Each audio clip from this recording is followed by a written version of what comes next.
मार्गशीर्ष पौर्णिमेच्या दिवशी मृग नक्षत्रावर सायंकाळी दत्तांचा जन्म झाला होता. या दिवशी दत्ताची मनोभावे उपासना केल्यास दत्ततत्वाचा अधिकाधिक लाभ मिळतो असं म्हटलं जातं. ब्रह्मा, विष्णू आणि महेश या त्रिदेवांचे स्थान सर्वोच्च परी आहे. या तिन्ही देवांचे अंश म्हणजे श्री गुरुदेव दत्त. मार्गशीर्ष महिन्याच्या पौर्णिमेला दत्त तत्व व दत्त दर्शन केल्याने भक्तांच्या सर्व मनोकामना पूर्ण होतात असं देखील म्हटलं जातं. दत्त जयंतीच्या दिवशी दत्त तत्व हे पृथ्वी तलावर नेहमीपेक्षा जास्त 1000 पटीने कार्यरत असते. या दिवशी दत्ताची मनोभावे उपासना केल्यास दत्त तत्वाचा जास्तीत जास्त लाभ मिळतो. आपण बऱ्याच वेळा बघतो की काही ठिकाणी एकमुखी तर काही ठिकाणी त्रिमुखी हे दत्तात्रयांचे फोटो किंवा त्यांच्या मूर्ती आपल्याला दिसतात. पण त्यापैकी कुठल्या मूर्तीचे किंवा कुठल्या फोटोचे आपण ध्यान करावे, ध्यान करताना कुठली मूर्ती आपल्या डोळ्यासमोर आणावी याविषयी आपल्याला थोडासा संभ्रम किंवा थोडासा प्रश्न पडतो.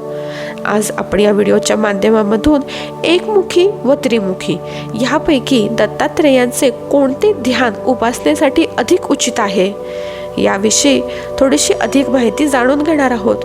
त्यामुळे संपूर्ण व्हिडिओ नक्की बघा. वास्तविक दत्त हा शब्द उच्चारताच आपल्या मनामध्ये आपल्या डोळ्यासमोर 3 शिरे 6 हात असलेली दत्तमूर्ती येते. दत्त गाईला टेकून उभा असतात. त्यांच्या पायापाशी 4 श्वान उभे असतात.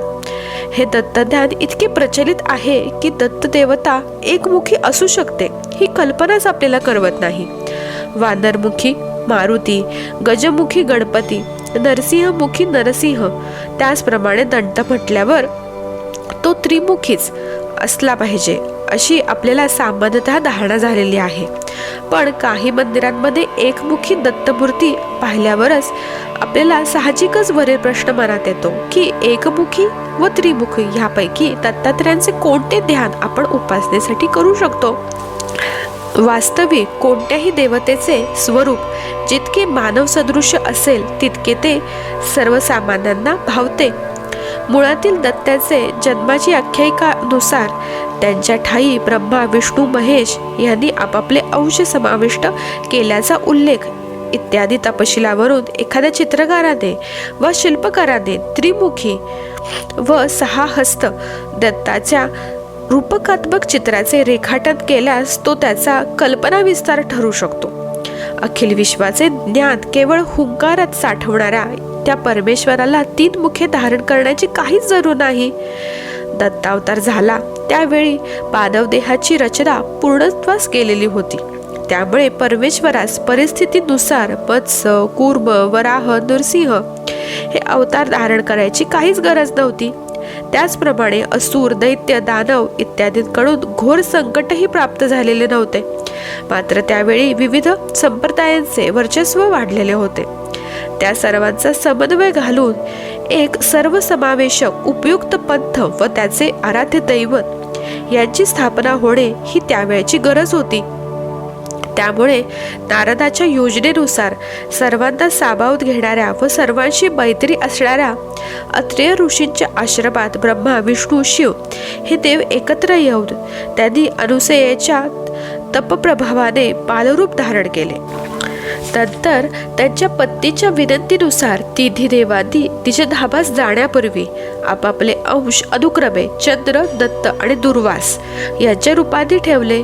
हे तिघेही अत्रेयीचे पुत्र म्हणूनच म्हणजेच चंद्रात्रेय, दत्तात्रेय व दुर्वासात्रेय अशी त्यांची नावे होती.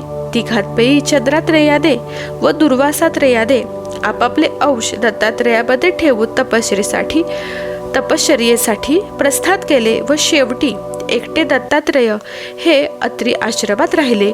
या आख्यायिकेनुसार असे निष्पन्न होते की वैष्णव, शैव आणि शाक्त व बुद्धिवादी लोकांना भावणारे असे परमात्म्याचे जे गोजिरे रूप तेच हे दत्तात्रेय होय. तथापि सर्वसामान्य माणसांना त्रिगुणात्मक अवतार मनावर ठसावा म्हणून तत्कालीन मूर्तिकारांनी 3 शिरे व 6 हातांच्या मूर्ती लेण्यात कोरल्या व त्यानुसार विविध मंदिरात मूर्तीची स्थापना केली. पण ही सर्व मंदिरे अतिप्राचीन सदरात मोडत नाहीत असं शास्त्र सांगतं. वास्तवात प्रभादत्तं परमसुखदं केवलं ज्ञानमूर्तिं त्वद्वातीतं गगनसदृशं तत्त्वमस्यादिलक्ष्यम् एकं नित्यं विमलवचलं सर्वधी साक्षीभूतं भावातीतं त्रिगुणरहितं सद्गुरुं त्वं नमामि. असे सद्गुरु रूपी दत्तात्रेयाचे ध्यान आहे. शिवाय गुरुचरित्र, दत्त महात्म्य, दत्त प्रबोधन इत्यादी ग्रंथाचे पुरश्चरण करून गिरदार, बाहूर, करंजनगर, औदुंबर, नरसिंहवाडी, गाणगापूर, अक्कलकोट इत्यादी ठिकाणी सेवा करणाऱ्या दत्तभक्तांना जटाधारी बालब्रह्मचारी किंवा जटाधारी योगी रूप अशा एकमुखी रूपातच साक्षात्कार होतो. ह्यास्तव एकमुखी दत्तमूर्तीच समर्थनीय ठरते. श्रीपाद श्रीवल्लभ, श्री नरसिंह सरस्वती, श्री स्वामी समर्थ या दत्तावतारांनी देखील सामान्य मानव रूपी श्रीपाद श्रीवल्लभ, श्री नरसिंह सरस्वती, श्री स्वामी समर्थ या दत्तावतारांनी देखील सामान्य मानव रूपात प्रकट होऊन सर्व संपदांना सामावून घेऊन आपापले अवतार कार्य केले. सांप्रतकाली त्यांच्याच माध्यमातून दत्तोपासना केली जाते.